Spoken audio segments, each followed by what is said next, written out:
Good evening. दर्शनीच्या चॅनलमध्ये आपलं स्वागत आहे. कसे सगळे मस्त मजेत ना? आय होप सगळे मस्त असं. मी आलेले आहे टेरेसवरती, वॉकिंग करायला आलेले आहे. संध्याकाळचे वाजलेले आहेत 6:30. 6:30ला अजून 10 मिनिट कमी आहे. मी वॉकिंग करायला आले. थोडं घरात बसून पण कंटाळा येतो खूप, त्यामुळे थोडंसं पाय मोकळे करण्यासाठी टेरेसवरती येतं. हे बघा, आमच्या इकडे टेरेसवरती सगळे कपडे वाळायला टाकतात, सुकायला टाकतात.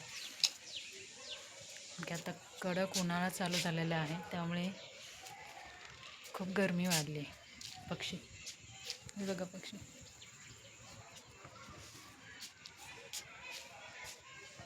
यांचा दररोज एक राऊंड असतो, राऊंड असतो आहे ना. हे बघा, हे गोल गोल राऊंड फिरतात. हे बघा कसं आहे त्यांचा राऊंड. कुठे चालले ते? गेले त्या साईडला, पुन्हा राऊंड करतात. पक्षी राऊंड करायला लागले. वाव, हे बघा काय गोल गोल फेऱ्या घालतं ते काय माहिती. पुन्हा अजून राऊंड मारतील ना पक्षी. हे बघा, अरे काय चाललंय यांचं, पक्ष्यांचं काय चाललंय.